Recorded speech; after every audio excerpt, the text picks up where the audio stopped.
So the past few years have witnessed an explosive growth of virtual and augmented reality. Investors and corporations pour millions of dollars into VR and AR. And our next Fireside Chat will explore the potential promises and also challenges of this industry. So I would like to welcome on stage the CEO of Lucid, Han Jin. Han was named by Inc. and Forbes in 30 Under 30. He has a very interesting sort of nonlinear career where he studied and lived in and worked in 8 countries. And initially, he was taking any jobs that were available, from sort of call center to translation to public service to support his single mother. But then this path brought him into Berkeley University and then into product management and operations. And eventually, he started his own company. And so, as he claims, and I think it's very true, that this path shaped his strong belief that nothing is impossible. Our moderator is our dear friend, Daniil Stolyarov, the partner at Almaz Capital, an early-stage venture capital firm that helps build global companies. Daniil led investments across a number of segments, including online marketplaces, consumer hardware, and esports. And also, he invested in 2 SVOD graduates, PetCube and Make Time. Welcome.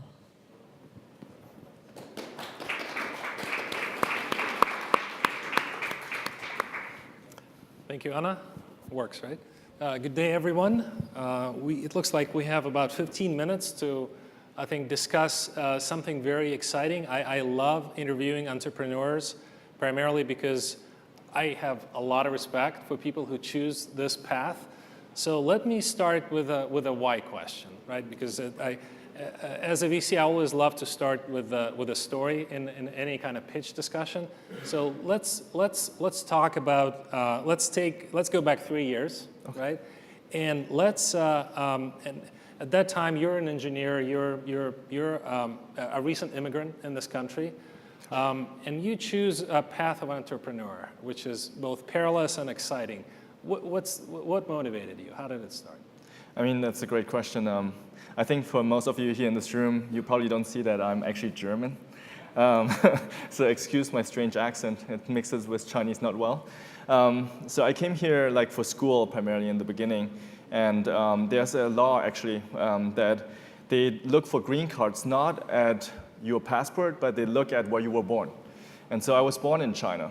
That means for me to get a green card, it takes me 7 to 10 years working in corporate. I told my mom at that time, because she retired and a little bit older, either I make it big here and can stay here, or I'm coming home to take care of you.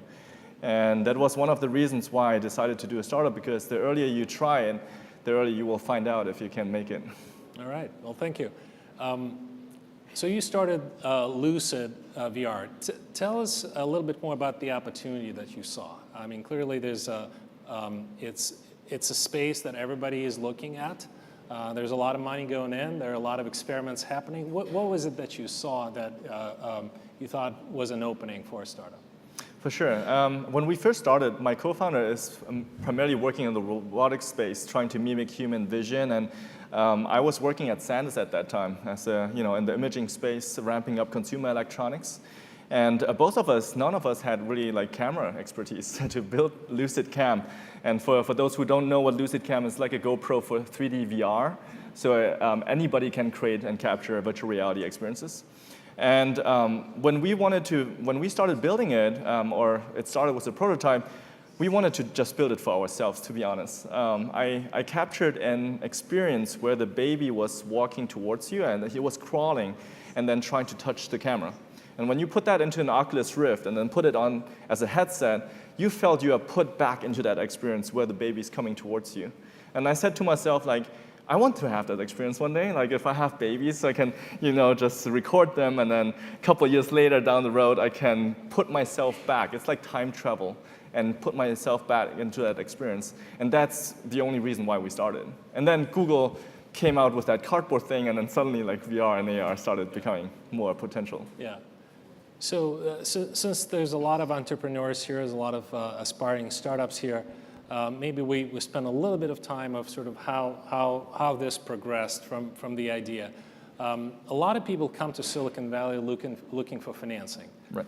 This is both a great opportunity that they seek here, but also one of the biggest obstacles that entrepreneurs, particularly coming from outside the US, face. How did it go for you? What was what was your financing experience? I would say fundraising is always hard. I mean, to go around, knock on doors, and asking for money, especially like in the hardware space, is almost impossible. Because as soon as you open your mouth and say hardware, the door gets shut down. And so I still remember the first fundraise. I think I knocked on 300 doors, pitched to 300 people, and everyone said no until one said yes. And then the entire journey started. But we raised around like 2.5 million in total, and now we turned the company after 2.5 years profitable, and now we are hitting like 5 times what we actually raised in terms of revenue by end of this year. So I actually want to pause on this. This is amazing, frankly, as someone who invested in hardware startups. To create a startup of the scale that Lucid VR is with just $2 million is frankly amazing, and I want to spend some time looking into how this is possible, frankly. But before we do that, let's talk about one other thing.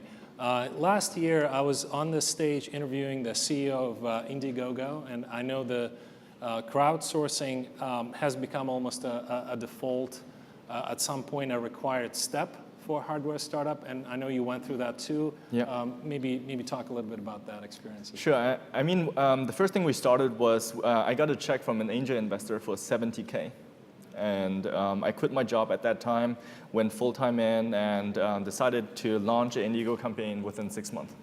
And we did the Indiegogo campaign. We raised around $15,000, which is not very successful. For us at that point was, it was a sign-off. And I think, as more and more crowdfunding becomes a thing, it's more like a check-off for investors, for the market, for yourself, that maybe your company has some potential. But to execute towards that is incredibly difficult, and we have seen a lot of crowdfunding startups fail these days as well. Yeah. And so, if I would do it all over again, not sure if I would do a crowdfunding campaign, to be honest. I would probably try to find a different way, but the validation point which you are trying to hit with that is critical for any progress you're going to make in your startup. Got it. So you hit on something that I think is a fairly common knowledge. Building a hardware company is extremely hard. It's tough to scale. It requires capital. Margins suck compared to software businesses. Yeah. You have a lot of capital tied into inventory, moving containers back and forth across the Pacific Ocean.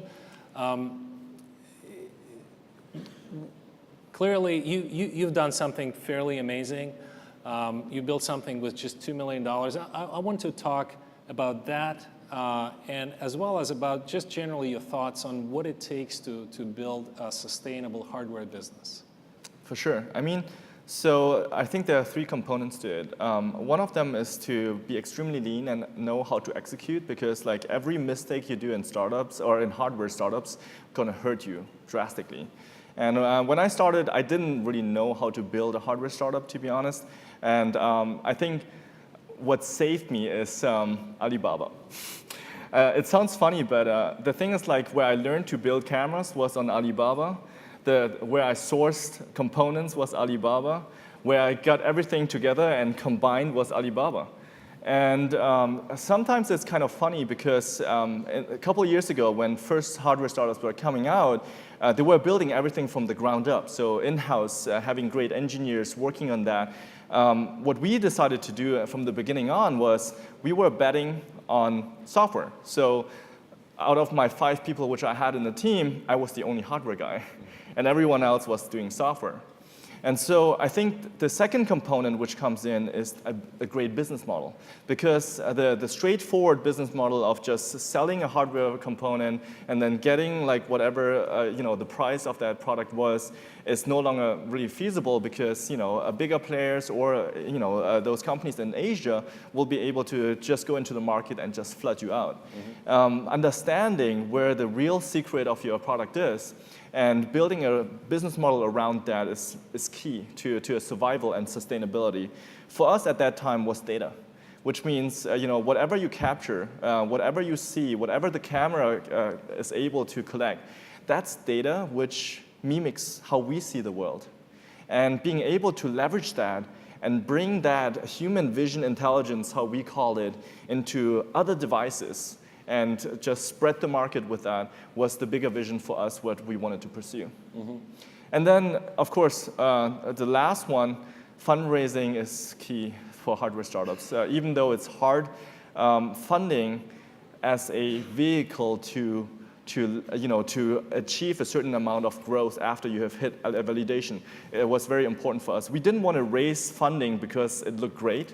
We didn't want to raise funding because entire Silicon Valley was thinking fundraising makes you be a rock star. What we wanted to raise funding for was to show that we have a milestone we want to hit, and we are trying to get to that milestone with that funding, not necessarily raising the funding just to make us look good. Yeah. Let's talk about something that I think Anna mentioned in her introduction. Let's talk about AR, VR market opportunity in itself. So, in your opinion, where are we? I mean, if you were to put us on the hype cycle, right? Where are we? Where are we in terms of being overhyped, underhyped, appreciated or underappreciated, and what's the opportunity here? Yeah, so I think when we started was 2015. That was when the curve was going up because Oculus just got acquired. VR was going up into a hype cycle. And then 1 year later, or like a little delayed, AR started going into a hype cycle. I think now everything is like in the valley of death. And so trying to really survive that valley is key for a lot of startups in that field. And as we have seen over the last couple of years, a lot of startups just had to shut down. Yeah. And, but the thing is, like, the question I ask myself or my team ask themselves is, do you see a future without VR and AR? And a clear question for us is no. We don't believe that the future will not have VR, AR in certain kind of form. It doesn't need to be especially the form right now. It doesn't need to be, like just for a gaming application or whatever application is there. But we do believe that the future, will definitely have VR, AR, and that's why we took on the journey. 10 years ago, an iPhone was born, and mobile phones and what they did to sort of the consumer hardware business was very amazing, right? Essentially, the phone replaced a lot of hardware, dedicated hardware devices, right? PND, personal navigation device, a camera, like a PC to a certain extent. And yet, mobile phones gave rise and created an opportunity for new things. And I think AR and VR is very much linked to what the mobile phones did to sort of the consumption pattern.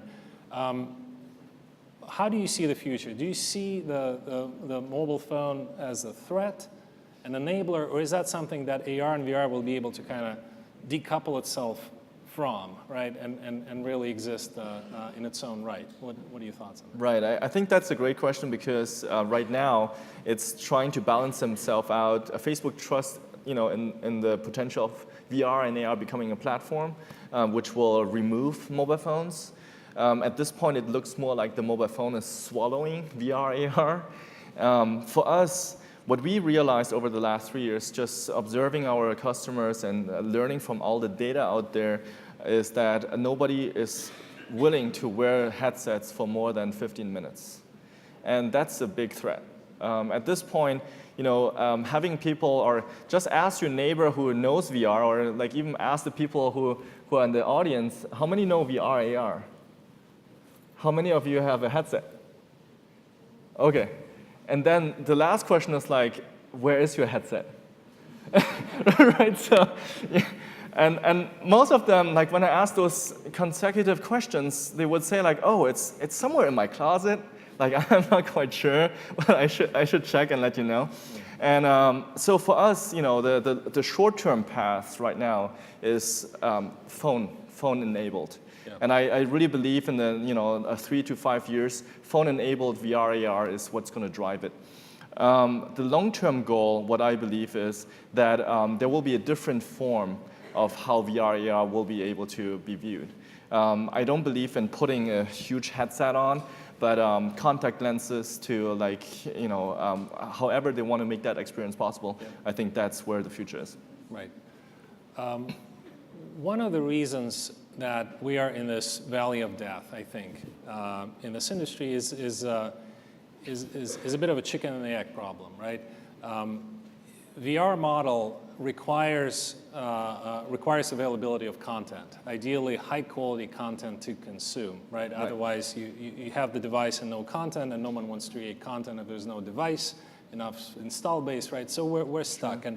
And we as a fund invested in a number of gaming companies who first embraced the idea of VR, but then quickly realized that it's very tough to create high quality content because there's no way to monetize it, and then if you look at it from the hardware perspective, it kind of flips, but the problem is the same. So, right.